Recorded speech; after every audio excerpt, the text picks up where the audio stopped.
Hi everyone, welcome back to my channel. ಎಲ್ಲರೂ ಹೇಗಿದ್ದೀರಾ? ಎಲ್ಲರೂ ಚೆನ್ನಾಗಿದ್ದೀರಾ ಅನ್ಕೋತೀನಿ. ನಾನು ಕೂಡ ತುಂಬ ಚೆನ್ನಾಗಿದ್ದೀನಿ. ಸೊ ಇದು ಬಂದು ಟ್ಯೂಸ್ಡೇ ವ್ಲಾಗ್ ಆಗಿರುತ್ತೆ. ಬೆಳಗ್ಗೆನೇ ಎದ್ದು ಎಲ್ಲ ಕೆಲಸ ಆಲ್ಮೋಸ್ಟ್ ಎಲ್ಲ ಮುಗೀತು. ಟಿಫನ್ನು ಕೂಡ ಮುಗೀತು. ಸ್ವಲ್ಪ ಆಚೆ ಹೋಗೋದಿದೆ. ಮೇಕಪ್ ಕೋರ್ಸ್ ಕಂಪ್ಲೀಟ್ ಆಗಿತ್ತಲ್ವ, ಸೊ ಅದು ನಂದು ಮೇಕಪ್ ಸರ್ಟಿಫಿಕೇಷನ್ ಮಾತ್ರ ಬಂದಿತ್ತು. ಬ್ಯೂಟಿಷಿಯನ್ದು ಸರ್ಟಿಫಿಕೇಟ್ ಆಗಿರಲಿಲ್ಲ. ಸರ್ಟಿಫಿಕೇಟ್ ಇನ್ನು ನನಗೆ ಬಂದಿರಲಿಲ್ಲ. ಸೊ ಹಂಗಾಗಿ ಅದಕ್ಕೆ ಹೇಳಿದ್ರು, ಗ್ರೂಪಲ್ಲಿ ಮೆಸೇಜ್ ಹಾಕಿದ್ರು ಮ್ಯಾಮು. ಸೊ ಹಂಗಾಗಿ ಅದನ್ನ ತೊಗೊಂಡು ಬರೋಣ ಅಂತ ಅಂದ್ಬಿಟ್ಟು ಹಾಗೇ ನನ್ನ ಮಗಳು ಕೂಡ ಸ್ಕೂಲಿಗೆ ಹೋದ್ಲು. ಫಸ್ಟ್ ಡೇ ಸ್ಕೂಲ್ ಬೇರೆ ಅಲ್ವಾ. ಅಂದರೆ ತುಂಬ ದಿನಗಳು ಲೀವ್ ಇಲ್ಲದೆ ಕಂಟಿನ್ಯೂಸ್ ಸ್ಕೂಲ್ಗೆ ಹೋಗ್ತಾ ಇದ್ರೆ ಮಕ್ಳಿಗೆ ಏನೂ ಅನ್ಸಲ್ಲ. ತುಂಬ ಲೀವ್ಗಳಲ್ವಾ, ಲೀವ್ಗಳು ಕೊಟ್ಟಿದ್ರು, ದಸರಾ ಹಾಲಿಡೇಸ್ ಕೊಟ್ಟಿದ್ರಲ್ವಾ. ಸೊ ಹಂಗಾಗಿ ಅವಳಿಗೆ ಹೋಗೋದಕ್ಕೆ ಮೂಡಿಲ್ಲ ಪಾಪ. ತುಂಬ ಇದು ಮಾಡ್ತಾ ಇದ್ಲು. ಹೋಗಲ್ಲ ಅಂತ ಬೆಳಗ್ಗೆ ಸ್ನಾನ ಮಾಡ್ಸೋಕ್ಕೂ ಅಷ್ಟೇ ನಮ್ಮ ಮನೆಯವರು ಸ್ನಾನ ಮಾಡಿಸಿದ್ದು. ಅಲ್ಲೂ ಕೂಡ ಅಷ್ಟೇ ಸಿಕ್ಕಾಪಟ್ಟೆ ಹಠ ಮಾಡ್ತಾನೆ ಇದ್ಲು, ಹೋಗಲ್ಲ ಅಂತ. ಸೊ ಸರಿ ಅವಳನ್ನೂ ಕರ್ಕೊಂಡು ಹಂಗೆ ಕ್ಲಾಸ್ ಹತ್ರ ಹೋಗ್ಬಿಟ್ಟು ಬರೋಣ ಅಂತ ಅಂದ್ಬಿಟ್ಟು. ಸೊ ನಮ್ಮ ಬ್ಯಾಚ್ ಆದಮೇಲೆ ಹಿಂದಿಂದು ಇನ್ನೊಂದು ನೆಕ್ಸ್ಟ್ ಬ್ಯಾಚ್ ಇತ್ತಲ್ವ. ಸೊ ಅವ್ರದ್ದು ಪೋರ್ಟ್ಫೋಲಿಯೋ ಶೂಟ್ ಇದೆ ಇವತ್ತು. ಸೊ ಹಂಗಾಗಿ ಅವರು ಪೋರ್ಟ್ಫೋಲಿಯೋ ಶೂಟ್ ಎಲ್ಲ ಅವ್ರದ್ದೆಲ್ಲ ಮುಗ್ದಾದ್ಮೇಲೆ ಸರ್ಟಿಫಿಕೇಷನ್ ಲಾಸ್ಟಲ್ಲಿ ಕೊಡ್ತಾರೆ. ಸೊ ಹಂಗಾಗಿ ನಾನು ಬೆಳಗ್ಗೆನೇ ಏನು ಹೋಗಲಿಲ್ಲ. ಆಮೇಲೆ ಹೋಗೋಣ, ನನ್ನ ಮಗಳನ್ನ ಕರ್ಕೊಂಡು ಹಂಗೆ ಬರ್ತಾ ಸರ್ಟಿಫಿಕೇಟ್ ತೊಗೊಂಡು ಬರೋಣ ಅಂತ ಅಂದ್ಬಿಟ್ಟು ಅಂದ್ಕೊಂಡು ಈಗ ಹೊರಟಿದ್ದೀನಿ. ಸೊ ಆಯಿತು, ಬೆಳಗ್ಗೆನೇ ಪೂಜೆ ಎಲ್ಲ ಆಯಿತು. ಪೂಜೆ ಎಲ್ಲ ಆಗಿ ಟಿಫನ್ ಎಲ್ಲ ಮುಗಿಸ್ಕೊಂಡು ಆಲ್ಮೋಸ್ಟ್ ಆಯಿತು. ನೈಟಿಗೆ ಮಾತ್ರ ಏನಾದರೂ ಅಡುಗೆ ಮಾಡ್ಕೊಳ್ಳೋಣ ಅಂತ ಇದ್ದೀನಿ. ಬೆಳಗ್ಗೆನೇ ಮಾಡಿಟ್ಬಿಟ್ಟು ಹೋಗ್ಬಿಡೋಣ ಅಂತ ಅಂದ್ಕೊಂಡೆ, ಬಟ್ ಆಗಲಿಲ್ಲ. ಏನು ಮಾಡೋದು, ಅದು ಕೆಲಸದಲ್ಲೇ ಸರಿ ಹೋಗುತ್ತೆ ಟೈಮು. ಕೆಳಗಡೆ ಎಲ್ಲ ಫುಲ್ಲು ಮಳೆ ಬಂದು ಏನಾಗೋಗಿದೆ, ಫುಲ್ಲು ಗಲೀಜಾಗಿ ಹೋಗಿದೆ. ಮೆಟ್ಲೆಲ್ಲ ಫುಲ್ಲು ಮಣ್ಣು. ಕೆಳಗಡೆ ನಾವು ಪಾರ್ಕಿಂಗಲ್ಲಿ ಗಾಡಿಗಳೆಲ್ಲ ಹಾಕ್ತೀವಲ್ಲ, ಅಲ್ಲೆಲ್ಲ ಫುಲ್ಲು ಮಣ್ಣು. ಹಾಗಾಗಿ ನನಗೆ ನೋಡೋಕ್ಕೆ ಆಗಲಿಲ್ಲ. ಸರಿ, ಎಲ್ಲ ಕ್ಲೀನ್ ಮಾಡಬೇಡ ಅಂತಂದ್ಬಿಟ್ಟು ಎಲ್ಲ ಹೋಗಿ ಕ್ಲೀನ್ ಮಾಡ್ಕೊಂಡು ಬಂದೆ. ಎಲ್ಲ ಕ್ಲೀನ್ ಮಾಡ್ಕೊಂಡು ಮನೆ ಅದು ಫ್ಲೈಟ್ ಸೌಂಡ್ ಏನೋ ಬಂತು, ಅದು ಸರಿಯಾಗಿ ವಾಯ್ಸ್ ಕೇಳಿಸ್ಲಿಲ್ಲ. ಹಂಗಾಗಿ ವಾಯ್ಸ್ ಓವರ್ ಕೊಡ್ತಾ ಇದ್ದೀನಿ. ಏನಿಲ್ಲ, ಅದೇ ಪೋರ್ಟ್ಫೋಲಿಯೋ ಶೂಟು ಇದೆ ಅಲ್ವಾ. ಸೊ ನಮ್ಮ ಬ್ಯಾಚ್ ಆದಮೇಲೆ ನೆಕ್ಸ್ಟ್ ಬ್ಯಾಚ್ ಇತ್ತು. ಸೊ ಅವ್ರದ್ದು ಪೋರ್ಟ್ಫೋಲಿಯೋ ಶೂಟ್ ಇದೆ. ಸೊ ಹಂಗಾಗಿ ಅದ್ರ ಜೊತೆಲೇ ಬ್ಯೂಟಿಷಿಯನ್ ಸರ್ಟಿಫಿಕೇಷನ್ ಕೊಡ್ತೀನಿ ಅಂತ ಅಂದ್ಬಿಟ್ಟು ಮ್ಯಾಮ್ ಹೇಳಿದರು. ಸೊ ಹಂಗಾಗಿ ಅದನ್ನ ತೊಗೊಂಡು ಬರೋಣ ಅಂತ ಹೊರಡ್ತಾ ಇದ್ದೀನಿ. ಸೊ ಹಾಗೆ ಮುಂದೆ ವಿಡಿಯೋ ಕಂಟಿನ್ಯೂ ಮಾಡ್ತೀನಿ, ನೋಡಿ.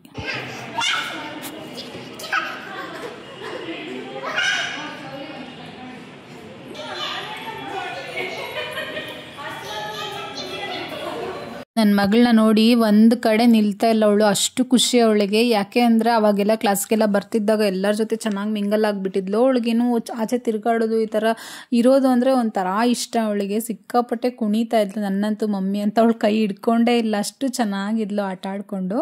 ಸೊ ಅದೊಂದು ಖುಷಿ ಆಯಿತು. ನನ್ನ ಮಗಳದ್ದು ಏನು ಟೆನ್ಷನ್ ಇರಲಿಲ್ಲ. ಹಾಗೇನು ನನಗೆ ಸರ್ಟಿಫಿಕೇಷನ್ ಕೂಡ ಇಶ್ಯೂ ಮಾಡಿದ್ರು. ಸೊ ನಮ್ಮದು ಸೀನಿಯರ್ ಬ್ಯಾಚೆಲ್ಲ ಇದೆಯಲ್ಲ, ಸೊ ಅವರೆಲ್ಲ ಬಂದಿದ್ದು. ಸುಮ್ಮನೆ ಮಾತಾಡಿಕೊಂಡು ಹೊಟ್ಟೆ ಹೊಡ್ಕೊಂಡು ಹಾಗೆ ಕೂತಿದ್ವಿ. ಹಾಗೇನೆ ಸರ್ಟಿಫಿಕೇಷನ್ ಕೂಡ ಕೊಟ್ಟರು. ಸೊ ಮ್ಯಾಮ್ಗೂ ಕೂಡ ಫೀಡ್ಬ್ಯಾಕ್ನ ಕೊಟ್ಟೆ. ಸೊ ಅವರು ಏನು ನಮಗೆ ಮಾಡಿದಾರೆ ಅದನ್ನ ಕೃತಜ್ಞತೆನ ಹೇಳೋದು ನಮ್ಮ ಜವಾಬ್ದಾರಿ ಅಲ್ವಾ. ಸೊ ಹಂಗಾಗಿ ಸೊ ಮ್ಯಾಮ್ಗೂ ಕೂಡ ಫುಲ್ಲು ಖುಷಿ ಆಯಿತು. ಮತ್ತು ಇನ್ನೊಂದು ಏನಂದರೆ, ಸ್ಟಾರ್ಟ್ ಆಗಿದ್ದೆ ಲೇಟ್ ಆಗೋಗಿತ್ತು. ನನಗೆ ಯಾವಾಗ ಮನೆಗೆ ಹೋಗಬೇಕು ಅಂತ ಕೂಡ ಇತ್ತು. ಯಾಕಂದರೆ ಚಿಕ್ಕ ಮಕ್ಕಳು ಎಷ್ಟೊತ್ತಾದರೂ ತುಂಬ ಹೊತ್ತಿರೋದಿಲ್ಲ, ಆಟ ಆಡ್ತಾ ಇರ್ತಾರೆ. ಬಟ್ ಸ್ವಲ್ಪ ಹೊತ್ತಾದ್ಮೇಲೆ ಅವ್ರಿಗೆ ಹಿಂಸೆ ಆಗಿಬಿಡುತ್ತೆ. ನಮ್ಗೆ ಅದನ್ನು ನೋಡ್ಕೊಂಡಿರೋದಕ್ಕಾಗಲ್ಲ. ಸೊ ಹಂಗಾಗಿ ಸರಿ ಯಾವಾಗ ಹೊರಡೋದು ಅಂತಲೂ ಇತ್ತು. ಮತ್ತು ಪೋರ್ಟ್ಫೋಲಿಯೋ ಶೂಟು ಎಲ್ಲ ಮಾಡ್ತಿದ್ರಲ್ವ. ಸೊ ಹಂಗಾಗಿ ಅವ್ರದ್ದು ಇನ್ನೂ ವೀಡಿಯೋಸು ಎಲ್ಲ ಮಾಡಿರಲಿಲ್ಲ, ಅಂದರೆ ಶೂಟ್ ಎಲ್ಲ ಇನ್ನೂ ಆಗಿರಲಿಲ್ಲ. ಸೊ ಹಂಗಾಗಿ ಎಷ್ಟೊತ್ತಾಗುತ್ತೆ ಅನ್ಕೋತಾ ಇದ್ದೆ. ಬಟ್ ನಮಗೆ ಸರ್ಟಿಫಿಕೇಷನ್ ಬೇಗ ಇಶ್ಯೂ ಮಾಡಿದ್ರು. ನೋಡಿ ನಮ್ಮ ಬ್ಯಾಚ್ ಎಲ್ಲ ಹೇಗಿದೆ ಅಂತ ತುಂಬ ಮಿಸ್ ಮಾಡ್ಕೊತಿದ್ದೆ ಆ್ಯಕ್ಚುಲಿ. ಯಾಕಂದರೆ ಆ ದಿನಗಳು ಒಂಥರ ಚೆನ್ನಾಗಿತ್ತು. ಕಾಲೇಜ್ ಡೇಸಲ್ಲೆಲ್ಲ ಹೇಗೆ ಬೆಳಗ್ಗೆ ಎದ್ದು ರೆಡಿಯಾಗಿ ಹೋಗಿ ಮತ್ತಿರ್ಗ ಎಲ್ಲ ಮುಗಿಸ್ಕೊಂಡು ಸಂಜೆ ಬರೋದಿತ್ತು. ಆ ಥರ ನಮಗೆ ಒಂಥರ ರೆಗ್ಯುಲರ್ ಕ್ಲಾಸ್ ಥರ ತುಂಬ ಚೆನ್ನಾಗಿತ್ತು. ಒಂಥರ ಅದೆಲ್ಲ ಮೆಮೊರಿಯಲ್ ಡೇ ಅಂತಲೇ ಹೇಳ್ಬೋದು. ಮತ್ತು ಹಾಗೆಯೇ ತುಂಬಾ ಕಲ್ತಿದ್ದೀನಿ. ಮ್ಯಾಮಿಂದ ತುಂಬಾ ನಮಗೆ ಹೇಳ್ಕೊಟ್ಟಿದ್ದಾರೆ. ತುಂಬಾ ನಾನು ಅದಕ್ಕೆ ಋಣಿಯಾಗಿರ್ತೀನಿ ಅಂತಲೇ ಹೇಳ್ಬೋದು. ಅದೊಂದು ನನಗೆ ಸಿಕ್ಕಾಪಟ್ಟೆ ಖುಷಿ ಇದೆ. ಸೊ ಏನೋ ಒಂದು ಲೈಫಲ್ಲಿ ಬಟ್ ಈ ಫೀಲ್ಡಿಗೆ ಬರಲ್ಲ ಅಂತಲೇ ಅಂದ್ಕೊಂಡಿದ್ದೆ. ನನಗೆ ಆ್ಯಕ್ಚುಲಿ ಪ್ಲ್ಯಾನೇ ಇರಲಿಲ್ಲ. ಬಟ್ ಅದು ಏನು ಮಾಡೋಕ್ಕಾಗಲ್ಲ, ಬರಬೇಕು ಅಂತಿತ್ತೇನೋ ನಾನು ಬಂದೆ. ಸೊ ಹಂಗಾಗಿ ಏನೋ ಒಂಚೂರು ಅರ್ನ್ ಮಾಡ್ತಿದ್ದೀನಿ ಅಂದರೆ ಇದರಿಂದಾನೆ ಅಂತಲೇ ಹೇಳ್ಬೋದು. ಸರಿ ಅಂತ ಎಲ್ಲ ಮುಗಿಸ್ಕೊಂಡು ಎಲ್ಲ ಆಯಿತು. ಸ್ವಲ್ಪ ಶೂಟ್ ಮಾಡೋದಿತ್ತು, ಹಂಗಾಗಿ ಅವ್ರದ್ದೆಲ್ಲ ಶೂಟ್ ಮಾಡ್ತಾಯಿದ್ರು. ಸೊ ಇವರೇ ಸುಮಿತ್ರಾ, ನನ್ನ ಫ್ರೆಂಡು. ಸೊ ಅವ್ರಿಗೂ ಕೂಡ ತುಂಬ ಫೀಲ್ ಆಗ್ತಾಯಿತ್ತು, ಯಾಕೆಂದರೆ ಲಾಸ್ಟ್ ಡೇ ಅಲ್ವಾ ಅವ್ರದ್ದು. ಆ ಬ್ಯಾಚ್ದೇ ಆ್ಯಕ್ಚುಲಿ ಪೋರ್ಟ್ಫೋಲಿಯೋ ಶೂಟ್ ಇದ್ದಿದ್ದು. ಸೊ ಫುಲ್ಲು ಲಾಸ್ಟ್ ಡೇ ಇನ್ನಷ್ಟೇ ಮುಗೀತು ಅಂತ ಅಂದ್ಬಿಟ್ಟು ಅವರು ಕೂಡ ತುಂಬ ಫೀಲ್ ಆಗ್ತಿದ್ರು. ಸೊ ಹಂಗಾಗಿ ಎಲ್ಲ ಮುಗಿಸ್ಕೊಂಡು ಬರೋ ಅಷ್ಟರಲ್ಲೇ ಸಂಜೆ 6:30 6:45 ಆಗೋಗಿತ್ತು ಟೈಮು. ಸೊ ನನ್ನ ಮಗಳಿಗೆ ಎಷ್ಟೇ ಆಟ ಆಡಿದ್ರು ಅವಳಿಗೆ ಎನರ್ಜಿನೇ ಲಾಸ್ ಆಗಲ್ಲ, ಅಷ್ಟು ಚೆನ್ನಾಗಿ ಆಟ ಆಡ್ಕೊಂಡಿದ್ದು. ನನಗಂತೂ ಫುಲ್ ಟಯರ್ಡ್ ಆಗೋಗಿದ್ದು. ನನ್ನ ಫೇಸ್ ನೋಡಿ ಹೆಂಗಿದೆ, ಫುಲ್ಲು ಟಯರ್ಡ್ ಆಗೋಗಿದ್ದೀನಿ. ಸೊ ಹಂಗಾಗಿ ಅವತ್ತು ವೀಡಿಯೋನ ನಾನು ಕಂಟಿನ್ಯೂ ಮಾಡೋಕ್ಕಾಗಿಲ್ಲ. ಇದು ಬಂದು ನೆಕ್ಸ್ಟ್ ಡೇ ವ್ಲಾಗ್ ಆಗಿರುತ್ತೆ. ಇದು ನಾನು ಮಧ್ಯಾಹ್ನದಿಂದ ಶೂಟ್ ಮಾಡ್ಕೊಂಡಿದ್ದೀನಿ. ನನ್ನ ಮಗಳನ್ನ ಸ್ಕೂಲ್ಗೆ ಹೋಗಿ ಬಿಟ್ಟು ಬಂದು ಅದ್ರ ನೆಕ್ಸ್ಟ್ ಡೇ October 16th ಅವಳ ಬರ್ತ್ಡೇ ಇದೆ. ಸೊ ಹಂಗಾಗಿ ನಾವೇನು ಸೆಲೆಬ್ರೇಷನ್ ಎಲ್ಲ ಗ್ರ್ಯಾಂಡಾಗಿ ಏನೂ ಮಾಡಲ್ಲ, ಸುಮ್ಮನೆ ಸಿಂಪಲ್ಲಾಗಿ ದೇವಸ್ಥಾನಕ್ಕೆ ಹೋಗಿ ಬಂದು ಮನೇಲಿ ಏನಾದ್ರು ಸ್ವೀಟ್ ಮಾಡಿ ಕೇಕ್ ಕಟ್ ಮಾಡೋಣ ಅಂತ ಅಷ್ಟೇ. ಯಾಕೆ ಅಂದರೆ ಮಾಡ್ತಾ ಇದ್ರೆ ಅದೇ ಇದಾಗೋಗುತ್ತೆ. ಆ ಥರ ಮಾಡಬಾರ್ದು ಅಂತಲೂ ಏನಿಲ್ಲ, ಅವಶ್ಯಕತೆ ಇಲ್ಲ ಅಂತ ಅನ್ನಿಸ್ತು. ಸಿಂಪಲ್ಲಾಗಿ ಕೇಕ್ ಕಟ್ ಮಾಡಿದ್ರೆ ಸಾಕು. ಫಸ್ಟ್ ಇಯರ್ ಬರ್ತ್ಡೇ ತುಂಬ ಚೆನ್ನಾಗಿ ಮಾಡಿದ್ವಿ. ಸೊ ಹಂಗಾಗಿ ಬೇಡ ಅನಿಸ್ತು. ನೋಡಿ ನನ್ನ ಮಗಳಿಗೆ ಸ್ವಲ್ಪ ಶಾಪಿಂಗ್ ಮಾಡ್ಕೊಂಡು ಬಂದಿದ್ದೆ ಬರ್ತ್ಡೇಗೆ ಅಂತ. ಇದೇನೆ ಇದೊಂಥರ ನನಗೆ ಪ್ಯಾಟ್ರನ್ ತುಂಬ ಇಷ್ಟ ಆಯಿತು. ಸೊ ಹಂಗಾಗಿ ಕಲರ್ಸ್ ಅಂದರೆ ಪರ್ಪಲ್ ಕಲರ್ಸ್ ಅವಳದ್ರ ತುಂಬ ಇದೆ, ಬಟ್ ಇದು ನನಗೆ ಪ್ಯಾಟ್ರನ್ ತುಂಬ ಇಷ್ಟ ಆಯಿತು. ಹಂಗಾಗಿ ಇಲ್ಲಿ ಅಂತ ಈ ಥರ ತಗೊಂಡೆ. ಯಾಕಂದರೆ ಅವಳು ಸ್ವಲ್ಪ ಕೈಯೆಲ್ಲ ಸಣ್ಣ ಇರೋದ್ರಿಂದ ಫುಲ್ ಸ್ಲೀವ್ ಹಾಕಿದ್ರೆ ಸ್ವಲ್ಪ ಚೆನ್ನಾಗಿ ಕಾಣುತ್ತೆ ಅಂತ ಅಂದ್ಬಿಟ್ಟು ನಾನು ಈ ಥರ ತಗೊಂಡೆ. ಹೇಗಿದೆ ಡ್ರೆಸ್ ಅಂತ ಅಂದ್ಬಿಟ್ಟು ಕಮೆಂಟ್ ಮೂಲಕ ತಿಳಿಸಿ. ಹಾಗೆಯೇ ಚಿಕ್ಕ ಮಕ್ಳ ಬಟ್ಟೆ ಅಂತೂ ಎಷ್ಟು ಕ್ಯೂಟಾಗಿರುತ್ತೆ ಗೊತ್ತಾ, ನನಗಂತೂ ನೋಡೋಕೆ ಸಖತ್ ಇಷ್ಟ. ಮೊದಲಿಂದನೂ ಅಷ್ಟೇ, ಇವಾಗೂ ಅಷ್ಟೇ. ಅದು ಎಸ್ಪೆಷಲಿ ಹೆಣ್ಮಕ್ಳದು ಸಖತ್ತಾಗಿರುತ್ತೆ ನಿಜವಾಗ್ಲೂ. ಅದಂತೂ ನನಗೆ ಸಖತ್ ಇಷ್ಟ. ಒಂದಾದ್ಮೇಲೆ ಅದು ಆ್ಯಕ್ಚುಲಿ ವೆಸ್ಟರ್ನ್ ತೊಗೊಳ್ಳೋಣ ಅಂದ್ಕೊಂಡೆ. ವೆಸ್ಟರ್ನಲ್ಲಿ ಏನಾಗುತ್ತೆ ಅಂದರೆ ಅವಳ ಹತ್ರ ಆಲ್ಮೋಸ್ಟ್ ಜಾಸ್ತಿ ವೆಸ್ಟರ್ನ್ ಇದೆ.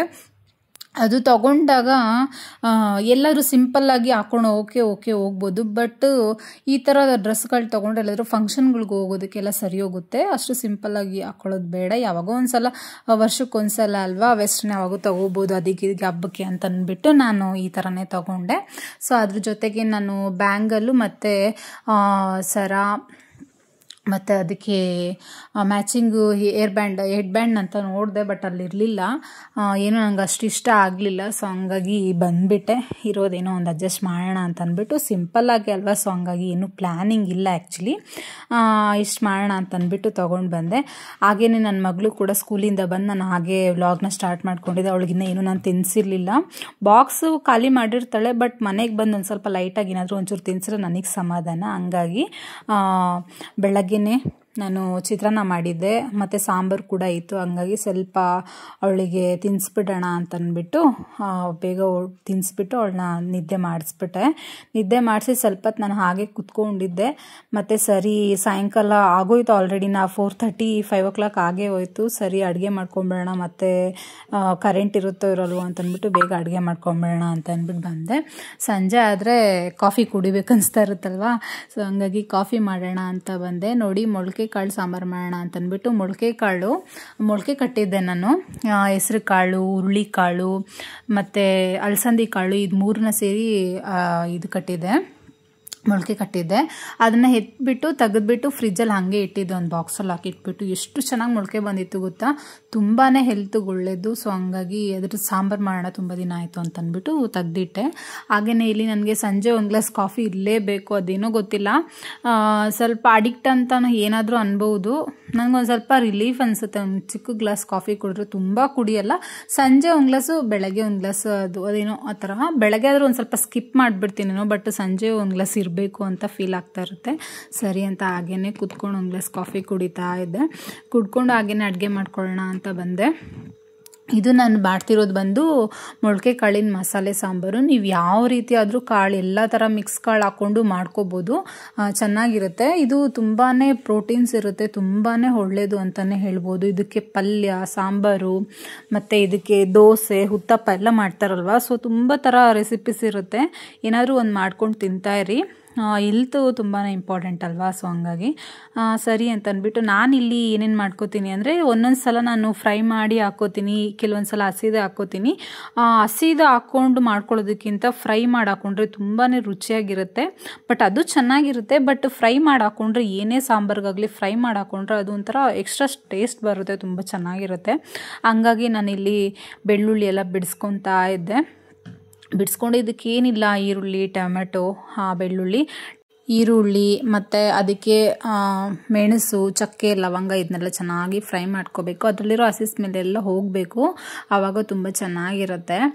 ಹಾಗೆಯೇ ಮೊದಲೆಲ್ಲ ಏನಾಗ್ತಿತ್ತು ಅಂದರೆ ನೈಟ್ ಸಾಂಬಾರು ಮಾಡಿದ್ರೆ ನೆಕ್ಸ್ಟ್ ಡೇ ನೈಟ್ಗೂ ಆಗ್ತಾಯಿತ್ತು. ಈಗ ಹೆಂಗಾಗೋಗಿದೆ ಅಂದರೆ ಬೆಳಗ್ಗೆ ನಮ್ಮ ಮನೆಯವ್ರಿಗೆ ಮುದ್ದೆ ಇರಲೇಬೇಕಾ, ಆ ಮುದ್ದೆಗೆ ನೈಟ್ ಸಾಂಬಾರೇ ಆಗುತ್ತೆ. ಟಿಫನ್ನು ಮಾಡಬೇಕು, ಬೆಳಗ್ಗೆ ಮುದ್ದೆನೂ ಮಾಡಿ ಅವ್ರಿಗೆ ಬೆಳಗ್ಗೆಗೂ ಸಾಂಬಾರು, ತಿರ್ಗಾ ನಾನು ನೈಟ್ಗೆ ಅದೇ ಸಾಂಬಾರು ಅಂದರೆ ಇದೇ ಸಾಂಬಾರ ಅಂತಾರೆ. ಮತ್ತು ತಿರ್ಗಾ ನಾನು ನೈಟ್ಗೆ ಏನಾದರೂ ಸಾಂಬಾರು ಮಾಡಬೇಕು. ಮೊದಲು ಚೆನ್ನಾಗಿತ್ತು. ಇವತ್ತು ನೈಟ್ ನಾನು ಏನಾದರೂ ಸಾಂಬಾರು ಮಾಡ್ತೀನಿ ಅಂದರೆ ಬೆಳಗ್ಗೆಗೆ ಇದ್ದು ಟಿಫನ್ ಮಾಡಿದ್ರೆ ಟಿಫನ್ ಆಲ್ಮೋಸ್ಟ್ ಎಲ್ಲರೂ ತಿನ್ಕೋತಾ ಇದ್ವಿ. ಮತ್ತು ಅವತ್ತು ನೈಟ್ಗೆ ಸಾಂಬಾರು ಆಗ್ತಿತ್ತು. ಈಗ ಹಂಗಲ್ಲ, ನನಗೆಲ್ಲ ಡಬಲ್ ಆಗೋಗಿದೆ. ಬೆಳಗ್ಗೆ ಟಿಫನು ಮಾಡಬೇಕು ಬಾಕ್ಸಿಗೆ, ಮತ್ತು ತಿರ್ಗಾ ಅವರಿಗೆ ಸಾಂಬಾರಿಗೆ ಮುದ್ದೆನೂ ಮಾಡಿರಬೇಕು ಬೆಳಗ್ಗೆ, ತಿರ್ಗಾ ನೆಕ್ಸ್ಟ್ ಡೇ ನೈಟು ಕೂಡ ನಾನು ಸಾಂಬಾರು ಮಾಡ್ಕೋಬೇಕು. ಹಂಗೆ ಹೋಗಿದೆ, ಎಲ್ಲ ಡಬಲ್ ಕೆಲಸ ಆಗೋಗಿದೆ. ಏನು ಮಾಡೋದು, ಮಾಡಬೇಕು ಅಂತ ಅಂದ್ಬಿಟ್ಟು ಹೋಗ್ತಾ ಇದೆ. ಏನಿಲ್ಲ, ಏನಾದರೂ ಸಾಂಬಾರುಗಳು ಮಾಡಬೇಕಂದ್ರೆ ಏನು ಮಾಡೋದು ಅನ್ನೋದೇ ಯೋಚನೆ ಇರುತ್ತೆ. ಆಲ್ಮೋಸ್ಟ್ ಹೆಣ್ಮಕ್ಳಿಗೆಲ್ಲ ಅಡುಗೆ ಮಾಡೋ ವಿಚಾರದಲ್ಲಿ ಈ ಥರ ಇದ್ದೇ ಇರುತ್ತೆ. ಏನು ಮಾಡೋದು, ನಾಳೆ ಏನು ಮಾಡೋದು, ಬೆಳಗ್ಗೆಗೆ ಏನು ಮಾಡೋದು ಅನ್ನೋದು ಯೋಚನೆ ಇದ್ದೇ ಇರುತ್ತೆ ಅಲ್ವಾ. ನಿಮಗೂ ಅದೇ ಥರ ಇದ್ದರೆ ಕಮೆಂಟ್ ಮಾಡಿ. ನನಗಂತೂ ಸಿಕ್ಕಾಪಟ್ಟೆ ಯೋಚನೆ, ತರಕಾರಿ ಇದರಲ್ಲಿ ಏನು ಮಾಡೋದು, ಅದರಲ್ಲಿ ಏನು ಮಾಡೋದು ಅಂತ ಅನಿಸ್ತಾ ಇರುತ್ತೆ. ಹಂಗಿರುತ್ತೆ. ಸೊ ಇಲ್ಲಿ ಬಂದು ನಾನು ಒಂದು ಪ್ಯಾನ್ ಇಟ್ಕೊಂಡಿದ್ದೀನಿ. ಪ್ಯಾನ್ ಇಟ್ಕೊಂಡು ಅದಕ್ಕೆ ಎಣ್ಣೆ ಹಾಕಿ ಮೆಣಸು, ಚಕ್ಕೆ, ಲವಂಗ ಮತ್ತು ಈರುಳ್ಳಿ, ಬೆಳ್ಳುಳ್ಳಿ ಇಷ್ಟನ್ನು ಹಾಕ್ಕೊಂಡು ಫಸ್ಟ್ ನಾನು ಫ್ರೈ ಮಾಡ್ಕೊತೀನಿ. ಇದರಲ್ಲಿರೋ ಸ್ವಲ್ಪ ಹಸಿ ಸ್ಮೆಲ್ಲೆಲ್ಲ ಹೋಗಬೇಕು, ಸ್ವಲ್ಪ ಕಲರ್ ಚೇಂಜ್ ಆಗಬೇಕು. ಚೇಂಜ್ ಆದಮೇಲೆ ಇದಕ್ಕೆ ನಾನು 2 ಟೊಮೆಟೊನ ಕಟ್ ಮಾಡ್ಕೊಂಡಿದ್ನಲ್ವ, ಅದನ್ನು ಕೂಡ ನಾನು ಸೇರಿಸ್ಕೊತಾ ಇದ್ದೀನಿ. ಅದು ಕೂಡ ಸ್ವಲ್ಪ ಹಸಿ ಸ್ಮೆಲ್ಲೆಲ್ಲ ಹೋಗಿ ಸ್ವಲ್ಪ ಕಲರ್ ಚೇಂಜ್ ಆಗಬೇಕು. ಚೇಂಜ್ ಆದಮೇಲೆ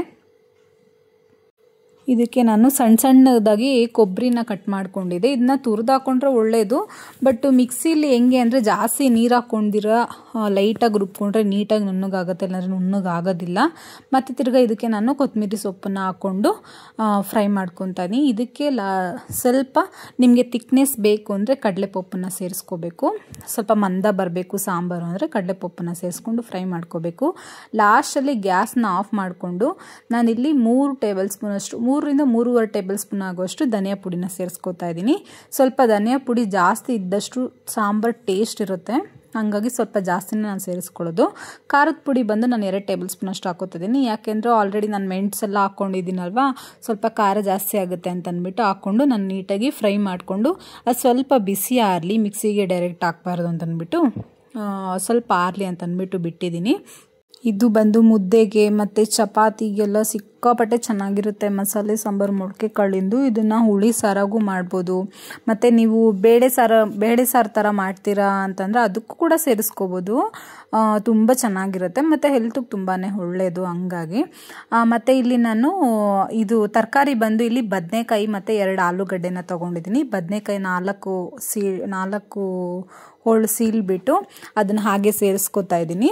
ಮತ್ತು ಆಲೂಗಡ್ಡೆನ ಹಾಗೆ ಹಾಕಿಟ್ಕೋತಾ ಇದ್ದೀನಿ. ಅದನ್ನ ಸ್ವಲ್ಪ ನೀರಲ್ಲಿ ಸ್ವಲ್ಪ ನೆನೆ ಹಾಕಿ ಅದ್ರಲ್ಲಿ ಸ್ವಲ್ಪ ಮಣ್ಣು ಏನಾದರೂ ಇದ್ರೆಲ್ಲ ಹೋಗಲಿ ಅಂತಂದ್ಬಿಟ್ಟು ಹಾಗೆ ನೀರಲ್ಲಿ ನೆನೆಸಿಟ್ಟಿದೆ, ತೊಳೆದ್ಬಿಟ್ಟು ಹಾಗೆಯೇ. ಮತ್ತು ಹಾಗೆಯೇ ಇದು ಸ್ವಲ್ಪ ಲೈಟಾಗಿ ಬಿಸಿ ಆರಿದ್ಮೇಲೆ ಇದನ್ನು ನಾನು ಮಿಕ್ಸಿಗೆ ಹಾಕ್ಕೋತೀನಿ. ಇದಕ್ಕೆ ನಾನು ಮುದ್ದೆ ಮಾಡ್ಕೊಂಬಿಡೋಣ ಇವತ್ತು ಚೆನ್ನಾಗಿರುತ್ತೆ ಅಂತಂದ್ಬಿಟ್ಟು ಪ್ಲ್ಯಾನ್ ಮಾಡಿಕೊಂಡೆ. ಇದು ಸ್ವಲ್ಪ ಬಿಸಿಯೆಲ್ಲ ಆರಿತು. ಮಿಕ್ಸಿ ಜಾರ್ಗೆ ಸೇರಿಸ್ಕೊಂಡು ಚೆನ್ನಾಗಿ ನೀರು ಜಾಸ್ತಿ ಹಾಕ್ಕೊಳ್ಳೋಕೆ ಹೋಗಬಾರ್ದು, ಲೈಟಾಗಿ ಸೇರಿಸ್ಕೋಬೇಕು. ಯಾಕಂದರೆ ಅದು ಚೆನ್ನಾಗಿ ನುಣ್ಣಗಾಗಬೇಕು. ಯಾಕಂದರೆ ಟೊಮೆಟೊದಲ್ಲಿ ಈರುಳ್ಳಿಯಲ್ಲೆಲ್ಲ ಆಲ್ರೆಡಿ ನೀರಿನ ಅಂಶ ಇರುತ್ತೆ. ಸೊ ಹಂಗಾಗಿ ಸ್ವಲ್ಪ ಲೈಟಾಗಿ ನೀರನ್ನ ಹಾಕ್ಕೋಬೇಕು. ಒಂದು ಅರ್ಧ ಗ್ಲಾಸ್ ಅಷ್ಟು ಹಾಕ್ಕೊಂಡ್ರೆ ಸಾಕು. ಚೆನ್ನಾಗಿ ಅದು ನುಣ್ಣಗಾಗಬೇಕಂದ್ರೆ ನೀರು ಜಾಸ್ತಿ ಇದ್ದಾಗ ಅದು ಸಿಕ್ಕೋದಿಲ್ಲ, ಏನಕ್ಕೆ ಅದಕ್ಕೆ ಬ್ಲೇಡ್ಗೆ ಸಿಗಲ್ಲ, ಹಂಗಾಗಿ ಅದು ನೀಟಾಗಿ ಆಗಲ್ಲ. ಹಂಗಾಗಿ ಕಡಿಮೆ ನೀರನ್ನ ಸೇರಿಸ್ಕೊಂಡ್ರೆ ಒಳ್ಳೆಯದು. ಇಲ್ಲಿ ನಾನು ಒಂದು ಕುಕ್ಕರ್ನ ಇಟ್ಕೊಂಡು ಅದಕ್ಕೆ ನಾನು ಒಂದು 4 ರಿಂದ 5 ಟೇಬಲ್ ಸ್ಪೂನ್ ಆಗೋಷ್ಟು ಎಣ್ಣೆನ ಸೇರಿಸ್ಕೊತಾ ಇದ್ದೀನಿ. ಅದಕ್ಕೆ 1 ಟೇಬಲ್ ಸ್ಪೂನ್ ಆಗೋಷ್ಟು ಸಾಸಿವೆ ಮತ್ತು ಕರಿಬೇವು. ನಿಮಗೆ ಬೇಕಂದರೆ ಈರುಳ್ಳಿ ಟೊಮೆಟೊನ ಹಾಕ್ಕೋಬೋದು, ನಾನಿಲ್ಲೇನು ಹಾಕ್ಕೋತಾ ಇಲ್ಲ. ಅದನ್ನ ಲೈಟಾಗಿ ಫ್ರೈ ಮಾಡಿಕೊಂಡು ಇಲ್ಲಿ ಆಲೂಗಡ್ಡೆ ಬದನೆಕಾಯಿನ ನಾನು ಕಟ್ ಮಾಡಿ ಇಟ್ಕೊಂಡಿದ್ನಲ್ವ, ಅದನ್ನೆಲ್ಲ ತೊಳೆದು ನೀಟಾಗಿ ಅದನ್ನು ಕೂಡ ಸೇರಿಸ್ಕೋತಾ ಇದ್ದೀನಿ. ಅದಕ್ಕೆ ನಾನು ಮೊಳಕೆ ಕಾಳನ್ನು ಕಟ್ಟಿದ್ನಲ್ವ, ಅದನ್ನು ನಾನು ಸ್ವಲ್ಪ ನೀರಲ್ಲಿ ಇದು ಮಾಡಿದ್ದೆ, ತೊಳ್ಕೊಂಡು ಅದನ್ನು ಕೂಡ ನಾನು ಕಾಳನ್ನೆಲ್ಲ ಸೇರಿಸ್ಕೋತಾ ಇದ್ದೀನಿ. ಸೇರಿಸ್ಕೊಂಡು ಅದಕ್ಕೆ ಸ್ವಲ್ಪ ಅರಿಶಿನ, ಉಪ್ಪು ಹಾಕ್ಕೊಂಡು ಚೆನ್ನಾಗಿ ಫ್ರೈ ಮಾಡ್ಕೋಬೇಕು. ಫ್ರೈ ಮಾಡಿಕೊಂಡು ಅದು ಸ್ವಲ್ಪ ಹಸಿ ಸ್ಮೆಲ್ಲೆಲ್ಲ ಹೋಗಬೇಕು. ಹೋಗಾದ್ಮೇಲೆ ಒಂಥರ ಫ್ಲೇವರ್ ಬರುತ್ತೆ, ಎಷ್ಟು ಚೆನ್ನಾಗಿರುತ್ತೆ ಗೊತ್ತಾ, ಸಖತ್ತಾಗಿತ್ತು. ಅದಕ್ಕೆ ಬರೋವರೆಗೂ ನೀಟಾಗಿ ಒಂದು 5ರಿಂದ 6 ನಿಮಿಷ ಚೆನ್ನಾಗಿ ಫ್ರೈ ಮಾಡ್ಕೋಬೇಕು ಎಣ್ಣೆಯಲ್ಲೇ. ಚೆನ್ನಾಗಿ ಫ್ರೈ ಮಾಡ್ಕೊಂಡಾದ್ಮೇಲೆ ರುಬ್ಕೊಂಡಿದ್ವಲ್ಲ ಮಸಾಲೆ, ಅದನ್ನು ಕೂಡ ಸೇರಿಸ್ಕೊಬೇಕು. ಅದನ್ನ ಸೇರಿಸ್ಕೊಂಡು ಜಾಸ್ತಿ ಫ್ರೈ ಮಾಡೋ ಅವಶ್ಯಕತೆ ಇಲ್ಲ, ಯಾಕಂದರೆ ನಾವು ಆಲ್ರೆಡಿ ಫ್ರೈ ಮಾಡಿಬಿಟ್ಟೆ ಸೇರಿಸ್ಕೊಂಡಿದ್ದೀವಿ. ಹಂಗಾಗಿ ನೀವು ಫ್ರೈ ಮಾಡ್ದಿರ ಹಸಿ ಹಾಕ್ಕೊಂಡಿದ್ದೀರ ಅಂದರೆ ಒಂದು 10 ನಿಮಿಷ ಚೆನ್ನಾಗಿ ಫ್ರೈ ಮಾಡ್ಕೊಳ್ಳಿ, ಸ್ವಲ್ಪ ಸ್ಮೆಲ್ಲೆಲ್ಲ ಹೋಗಲಿ. ಇದಕ್ಕೆ ಎಷ್ಟು ಬೇಕೋ ಅಷ್ಟು ನೀರನ್ನ ಸೇರಿಸ್ಕೋಬೋದು. ಸೊ ನಿಮಗೆ ತೆಳ್ಳಗೆ ಬೇಕಂದರೆ ತೆಳ್ಳಗೆ, ಮಂದ ಬೇಕಂದರೆ ಸ್ವಲ್ಪ ನೀರನ್ನ ಕಮ್ಮಿ ಹಾಕ್ಕೊಂಡು ಲಾಸ್ಟಿಗೆ ರುಚಿಗೆ ತಕ್ಕಷ್ಟು ಉಪ್ಪನ್ನು ಸೇರಿಸ್ಕೊಂಡು ಲಿಟ್ರನ್ನ ಕ್ಲೋಸ್ ಮಾಡಿ ಒಂದು 2 ವಿಜಿಲ್ ಬಂದರೆ ಕರೆಕ್ಟಾಗಿ ಚೆನ್ನಾಗಿ ಬೆಂದಿರುತ್ತೆ. ಸೊ 2 ವಿಜಿಲ್ ಕೂಡ ಬಂತು. ಎಷ್ಟು ಚೆನ್ನಾಗಿತ್ತು ಅಂದರೆ ಫ್ಲೇವರು ಸಖತ್ತಾಗಿತ್ತು. ನೋಡಿ ಎಷ್ಟು ಚೆನ್ನಾಗಿದೆ. ಆ ಮೊಳಕೆ ಕಾಳಿಂದು ಒಂದು ಫ್ಲೇವರೇ ಎಷ್ಟು ಚೆನ್ನಾಗಿರುತ್ತೆ, ತುಂಬಾ ಸ್ಮೆಲ್ ಸಖತ್ತಾಗಿತ್ತು. ಸರಿ ಟೇಸ್ಟ್ ನೋಡೋಣ ಹೆಂಗಿದೆ ಅಂತ ಅಂದ್ಬಿಟ್ಟು ನೋಡ್ತಾ ಇದ್ದೆ. ಸರಿ ಅಂತ ಒಂಚೂರು ಕೈಗೆ ಹಾಕ್ಕೊಂಡು ಟೇಸ್ಟ್ ನೋಡಿದೆ, ತುಂಬಾ ಚೆನ್ನಾಗಿ ಬಂದಿತ್ತು, ಚೆನ್ನಾಗಿತ್ತು ಮಾತ್ರ. ನನಗೆ ಮೊದಲು ಮಸಾಲೆ ಸಾರುಗಳು ಅಷ್ಟೊಂದು ಇಷ್ಟಪಡ್ತಾ ಇರಲಿಲ್ಲ, ಬಟ್ ಇವಾಗ ತುಂಬ ಇಷ್ಟ ಆಗುತ್ತೆ. ಯಾಕಂತ ನನಗೂ ಗೊತ್ತಿಲ್ಲ. ನಾನ್ ವೆಜ್ ಅಂತೂ ನಾನು ತಿನ್ನಲ್ವಲ್ಲ, ನಾನ್ ವೆಜ್ ನನಗೇನು ಅಷ್ಟು ಇಷ್ಟ ಆಗಲ್ಲ. ನಾನ್ ವೆಜ್ಜು ಇದೇ ಥರ ಇರುತ್ತಂತೆ ಹೇಳ್ತಾರೆ, ಬಟ್ ಏನಾದರೆ ಸ್ವಲ್ಪ ಅದು ನಾವು ಚಿಕನ್ ಮಟನ್ ಆಗಿರೋ ಆ ಫ್ಲೇವರ್ ಬರುತ್ತೆ ಅಷ್ಟೇ. ಮಸಾಲೆ ಎಲ್ಲ ಸೇಮೇ, ನಾವು ಹಾಕೋದೆಲ್ಲ ಸೇಮ್ ಅಲ್ವಾ, ಸೊ ಹಂಗಾಗಿ ಅದೇ ಫ್ಲೇವರ್ ಇರುತ್ತೆ ಅಂತ ಹೇಳ್ತಾರೆ. ಅದೇನು ನನಗೆ ಗೊತ್ತಿಲ್ಲ. ಹಂಗೇ ಪಾತ್ರೆಗಳೆಲ್ಲ ತುಂಬ ಬಿದ್ದಿತ್ತು ಸಿಂಕಲ್ಲಿ. ಸರಿ ಅಂತ ಮುದ್ದೆ ಮಾಡ್ಕೊಳ್ಳೋಣ ಅಂತಂದ್ಬಿಟ್ಟು, ಅನ್ನ ಒಂದು ಸ್ವಲ್ಪ ಇತ್ತು ಹಾಗೇ ಫ್ರಿಜ್ಜಲ್ಲಿ, ಮುದ್ದೆ ಮಾಡೋಣ ಅಂತಂದ್ಬಿಟ್ಟು ಮುದ್ದೆಗೂ ಇಟ್ಟಿದ್ದೆ. ನೋಡ್ತಾನೆ ಟೈಮ್ ಎಷ್ಟು ಬೇಗ ಕಳೆದೋಗುತ್ತೆ ಅಂತಲೇ ಗೊತ್ತಾಗಲ್ಲ, ಅಷ್ಟು ಬೇಗ ಹೋಗಿತ್ತು. ಫುಲ್ ಕತ್ಲಾಗಿ ಹೋಗಿತ್ತು. ಆಚೆ ನೋಡಿದಾಗ ಸರಿ ಬೇಗ ಮುದ್ದೆ ಮಾಡ್ಕೊಂಬಿಡೋಣ, ನನ್ನ ಮಗಳು ಇನ್ನೂ ಎದ್ದಿರಲಿಲ್ಲ, ಮಲ್ಲಿಗೆ ಇದ್ಲು, ಮಾಡ್ಕೊಳ್ಳೋಣ ಅಂತಂದ್ಬಿಟ್ಟು ಮುದ್ದೆಗೂ ಇಟ್ಟಿದ್ದೆ. ಹಾಗೇ ಸ್ವಲ್ಪ ನಾನು ಅಡುಗೆ ಮಾಡಿದಾಗ ಗೊತ್ತಲ್ವಾ, ಎಲ್ಲರ ಮನೆಗಳಲ್ಲಿ ಪಾತ್ರೆಗಳು ರಾಶಿ ತುಂಬೋಗಿರುತ್ತೆ, ತೊಳಿತಾನೇ ಇರ್ತೀವಿ, ಎಷ್ಟು ತೊಳೆದ್ರೂ ಮುಗಿಯಲ್ಲ. ಅದ್ಯಾವುದು ಇನ್ಸ್ಟಾಗ್ರಾಮ್ ರೀಲ್ಸಲ್ಲಿ ಹೇಳ್ತಾರಲ್ವ, ಅದೇನೋ ಪಾತ್ರೆ ತೊಳೆಯೋಷ್ಟು ನನ್ನ ಫೇಸ್ ಕೂಡ ನಾನು ವಾಶ್ ಮಾಡ್ಕೊಂಡಿದ್ದೀನೋ ಇಲ್ವೋ ಗೊತ್ತಿಲ್ಲ, ಅಷ್ಟು ಬೇರೆ ಕಡೆ ಮಾಡಿದರೆ ಅಷ್ಟು ಸ್ಯಾಲ್ರಿ ಸಿಕ್ಕಿರೋದು, ಅಷ್ಟು ಪಾತ್ರೆಗಳನ್ನ ತೊಳೆದಿರ್ತೀವಿ ಅಂತ. ಸೊ ಇದು ನಮ್ಮದು ಡೈಲಿ ಡ್ಯೂಟಿ ಅಂತ ನಾವು ಮಾಡ್ತಾ ಇರ್ತೀವಿ, ಆ ಥರ ಏನೂ ಅನಿಸಲ್ಲ. ಸೊ ಹಾಗೆ ನಾನು ಎಲ್ಲ ಪಾತ್ರೆ ಎಲ್ಲ ವಾಶ್ ಮಾಡ್ಕೊಂಡು ಹಾಗೇ ರೈಸ್ಗೆ ಇಡೋಣ ಅಂತ ಅಂದ್ಬಿಟ್ಟು ಅಕ್ಕಿ ಕೂಡ ತೊಳ್ಕೊತಾ ಇದ್ದೆ. ನಮಗೆ ಒಂದು ಸ್ವಲ್ಪ ಮುದ್ದೆ ರೈಸ್ ಇದ್ರೇ ಸಮಾಧಾನ ಮನೆಯಲ್ಲಿ. ನಮ್ಮ ಮನೆಯವ್ರಿಗೂ ಅಷ್ಟೇ, ಮುದ್ದೆ ಅಂತೂ ಪಕ್ಕ ಇರಲೇಬೇಕು. ಮುದ್ದೆ ಜೊತೆಗೆ ಒಂದು ಸ್ವಲ್ಪ ರೈಸ್ ಇದ್ದರೆ ನೆಮ್ಮದಿಯಾಗಿ ಊಟ ಮಾಡ್ತಾರೆ. ಹಂಗಾಗಿ ನಮಗೇನು ಒಂದು ಅರ್ಧ ಗ್ಲಾಸ್ ಆದರೂ ಸಾಕು ಅನ್ನ. ನಾನು ನನ್ನ ಮಗಳು ಒಂದು ಸ್ವಲ್ಪ ಮುದ್ದೆ ತಿಂದು ಒಂಚೂರು ಲೈಟಾಗಿ ರೈಸ್ ತಿಂದರೆ ಮುಗೀತು, ನಮ್ಮದು ಮುಗ್ದೋಗುತ್ತೆ ಕತೆ. ಸರಿ ಅಂತ ಅಂದ್ಬಿಟ್ಟು ಹಾಗೇ ಅನ್ನಕ್ಕೆ ಇಡ್ತಾಯಿದ್ದೆ. ಹಿಟ್ಟು ಕೂಡ ರಾಗಿ ಹಿಟ್ಟೆಲ್ಲ ಜಾಸ್ತಿ ಇತ್ತು, ಅದನ್ನೆಲ್ಲ ಜರಡಿ ಮಾಡ್ಕೊಳ್ಳೋಣ ಅಂತ ಏನೇನೋ ಅನ್ಕೋತೀನಿ, ಏನೇನೋ ಹಿಂಗೆ ಮಾಡ್ಕೊಳ್ಳೋಣ ಹಂಗೆ ಮಾಡ್ಕೊಳ್ಳೋಣ ಅಂತ ಏನೇನೋ ಪ್ಲ್ಯಾನ್ ಮಾಡ್ಕೊತೀನಿ. ಬಟ್ ಅದು ಏನೂ ಆಗಲ್ಲ, ಅದು ಏನಾಗಬೇಕೋ ಅದೇ ಆಗೋದು. ಅದಕ್ಕೆ ಜಾಸ್ತಿ ತಲೆ ಕೆಡಿಸ್ಕೋಬಾರ್ದು. ನಾನು ಎಷ್ಟೋ ಸಲ ಅನ್ಕೊತೀನಿ ಜಾಸ್ತಿ ತಲೆ ಕೆಡಿಸ್ಕೋಬಾರ್ದು, ಏನೋ ಒಂದಾಗಲಿ ಏನೋ ಒಂದು ಮಾಡ್ಕೊಳ್ಳೋಣ ಅಂತ. ಬಟ್ ಏನೇನೋ ಪ್ಲ್ಯಾನ್ ಮಾಡ್ಕೊತೀವಿ, ಬಟ್ ಇದು ಇನ್ನೇನೇನೋ ಆಗುತ್ತೆ. ತುಂಬ ಕೆಲಸಗಳು ಹಾಗೆ ಇತ್ತು ಪೆಂಡಿಂಗು. ನನಗೆ ಯಾವಾಗ ಫ್ರೀ ಆಗುತ್ತೋ, ಯಾವಾಗ ಆಗುತ್ತೋ ಆವಾಗವಾಗ ಒಂದೊಂದೇ ಮಾಡ್ಕೋತಾ ಇರ್ತೀನಿ ಅಷ್ಟೇ. ಹಾಗೆ ನನ್ನ ಮಗಳು ಕೂಡ ನೀನು ಬಂದು ಹೋಮ್ವರ್ಕ್ ಮಾಡಿಸು ಅಂತ ಇದ್ಲು. ನಾನು ಅಲ್ಲಿ ಅಡುಗೆ ಮನೆಯಿಂದ ಹೇಳ್ತಾ ಇದ್ರು ಅವಳು ಮಾಡ್ತಾ ಇರಲಿಲ್ಲ, ನೀನೇ ಬಾ ಅಂತಿದ್ಲು. ಹಂಗಾಗಿ ಪಕ್ಕದಲ್ಲಿ ಕುಂಡ್ರಿಸ್ಕೊಂಡು ಮುದ್ದೆಗೆ ಇಟ್ಬಿಟ್ಟು ಬಂದಿದ್ದೆ. ಅವಳನ್ನ ಮಾತಾಡಿಕೊಂಡು ಹೋಮ್ವರ್ಕು ಕೂಡ ಮಾಡಿಸ್ತಾ ಇದ್ದೆ. ಯಾಕಂದರೆ ಮುಂದೆ ಇದ್ದರೆ ಬೇಗ ಮಾಡ್ತಾರೆ, ಎಲ್ಲೋ ಹೋಗ್ಬಿಟ್ಟು ಅವ್ರು ಆರಾಮಾಗಿ ಆಟ ಆಡ್ಕೊಂಡಿರ್ತಾರೆ. ಈ ಮೊದಲು ಹಂಗಿರಲಿಲ್ಲ, ಈಗ ಸ್ವಲ್ಪ ಲೇಸಿ ಆಗಿಬಿಟ್ಟಿದ್ದಾಳೆ ನನ್ನ ಮಗಳು, ರಜೆಗಳು ಕೊಟ್ರಲ್ವಾ, ಸೊ ಹಂಗಾಗಿ ಸರಿ ಅಂತ ಅದು ಹೋಮ್ವರ್ಕ್ ಕೂಡ ಮಾಡಿಸ್ಬಿಟ್ಟು ಮುದ್ದೆ ಕೂಡ ಆಗಿತ್ತು, ಸ್ವಲ್ಪ ಬೇಗ ಇಟ್ಬಿಟ್ಟು ಬಂದಿದ್ದೆ, ಅದು ಕೂಡ ಚೆನ್ನಾಗಾಗಿತ್ತು. ಹಂಗಾಗಿ ಮುದ್ದೆನೂ ಕೂಡ ಎಲ್ಲ ಮಾಡಿಕೊಂಡು ತೊಳಸ್ಕೊಂಡೆ, ರೈಸು ಕೂಡ ಆಗಿತ್ತು. ಸೊ ಇದಾಗಿತ್ತು ಇವತ್ತಿನ vlog. So I hope video ಇಷ್ಟ ಆಗುತ್ತೆ ಅನ್ಕೋತೀನಿ. ಇಷ್ಟ ಆದರೆ ಲೈಕ್ ಮಾಡಿ, ಶೇರ್ ಮಾಡಿ, ಹಾಗೆ ನಮ್ಮ ಚಾನಲ್ನ ಸಬ್ಸ್ಕ್ರೈಬ್ ಮಾಡ್ಕೊಳ್ಳಿ. ಹೀಗೆ ನನಗೆ ಸಪೋರ್ಟ್ ಮಾಡ್ತಾಯಿರಿ ಅಂತ ಹೇಳ್ತಾ ಇರ್ತೀನಿ. ನಿಮ್ಮ ಸಪೋರ್ಟ್ ಇಲ್ಲದೆ ಏನೂ ಇಲ್ಲ. ಸೊ ಪ್ಲೀಸ್ ಸಪೋರ್ಟ್ ಮಾಡಿ. Thank you so much. Take care. Bye.